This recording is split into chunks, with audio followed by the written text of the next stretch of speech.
Friends, आज की इस वीडियो में हम पढ़ने वाले हैं सीपीयू स्केड्यूलिंग क्राइटेरिया। ये हमारे ऑपरेटिंग सिस्टम सब्जेक्ट का एक इम्पोर्टेंट टॉपिक है, जैसे आज हम देखेंगे। सोचो एक कंप्यूटर सिस्टम जहां एक से ज्यादा प्रोसेसेस रेडी हैं, लेकिन सीपीयू एक ही है। अब सवाल ये है कि कौन सा प्रोसेस पहले सीपीयू लेगा। इसी डिसीजन को जज करने के पैरामीटर्स को कहते हैं सीपीयू स्केड्यूलिंग क्राइटेरिया। अब फ्रेंड्स, हम एक डेफिनेशन देख लेते हैं जो आपके एग्जाम में भी काम में आए। CPU scheduling criteria are the parameters used to evaluate and compare different CPU scheduling algorithms। Basically friends, CPU scheduling criteria वो फैक्टर्स होते हैं जिनसे हम ये डिसाइड करते हैं कि कौन सा scheduling algorithm ज्यादा efficient और बेटर है। जब operating system CPU scheduling algorithm choose करता है तो वो सिर्फ एल्गोरिथम का नाम ही नहीं दिखाता, वो ये भी दिखाता है कि CPU कितना बिजी रहेगा, प्रोसेसेस कितनी जल्दी कंप्लीट होगी और यूजर को रिस्पॉन्स कितनी फास्ट मिलेगा। इन सब चीजों का एक ही मेजरमेंट करने के लिए सीपीयू स्केड्यूलिंग क्राइटेरिया यूज होते हैं। अब बात करते हैं सीपीयू स्केड्यूलिंग क्राइटेरिया के कुछ मेन क्राइटेरिया जो इंपॉर्टेंट है। अब बात करते हैं फर्स्ट पॉइंट की, CPU utilization. CPU utilization refers to the percentage of the time CPU remains busy executing processes. यानी कि सीपीयू यूटिलाइजेशन का मतलब होता है कि सीपीयू अपना maximum time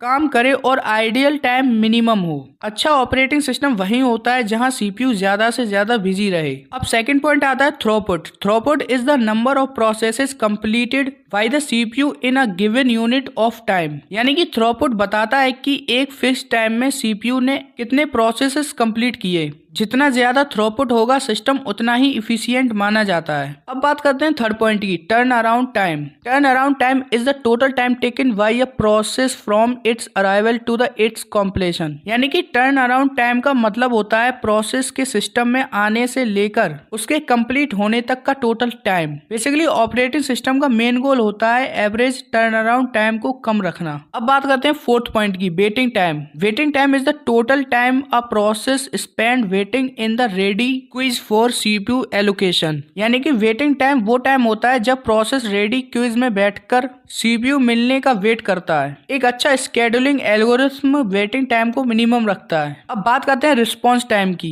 response time is the time taken from a request submission to the first response produced by the CPU. यानी कि रिस्पॉन्स टाइम का मतलब होता है जब प्रोसेस रिक्वेस्ट देता है और उससे पहली बार सीपीयू मिलता है उसके बीच का टाइम, और ये इंटरेक्टिव सिस्टम के लिए बहुत ज्यादा इंपोर्टेंट होता है। अब बात करते हैं friends importance of CPU scheduling criteria, जिसमें से हमारा फर्स्ट पॉइंट है helps in evaluating the performance of CPU scheduling algorithm. यानी कि ये सीपीयू स्केड्यूलिंग एल्गोरिथम की परफॉर्मेंस को एवेल्यूएट यानी जानने में हेल्प करता है। सेकंड पॉइंट है assets in selecting the most efficient scheduling algorithm. यानी कि ये सबसे डिफरेंट, सबसे बेहतर स्केड्यूलिंग एल्गोरिथम चूज करने में मदद करता है। थर्ड पॉइंट है इम्प्रूव्स ओवरऑल सिस्टम परफॉर्मेंस। यानी कि ये पूरे सिस्टम की ओवरऑल परफॉर्मेंस को इम्प्रूव करता है। एंड हमारा लास्ट पॉइंट है ensures better CPU utilization and faster response. यानी कि ये सीपीयू को बेटर यूटिलाइजेशन इंश्योर करता है और सिस्टम को फास्टर रिस्पॉन्स देने लायक बनाता है। आई होप फ्रेंड्स आपको ये पूरा ऑपरेटिंग सिस्टम का important topic CPU scheduling criteria समझ में आ गया होगा। और अगर आप ऑपरेटिंग सिस्टम सब्जेक्ट को पूरा ऐसे ही पढ़ना चाहते हैं तो हमारे चैनल को भी सब्सक्राइब करना, और वीडियो अच्छी लगी हो तो वीडियो को लाइक भी करना। और हाँ, अगर आप बीसीए, बीटेक या किसी भी टेक्निकल फील्ड में जहां आपको operating system, software engineering, computer network जैसे सब्जेक्ट पढ़ाए जा रहे हैं तो आप हमारे चैनल को सब्सक्राइब कर सकते हैं। मिलते हैं किसी नेक्स्ट वीडियो में किसी नेक्स्ट टॉपिक के साथ। तब तक के लिए कीप लर्निंग, कीप ग्रोइंग।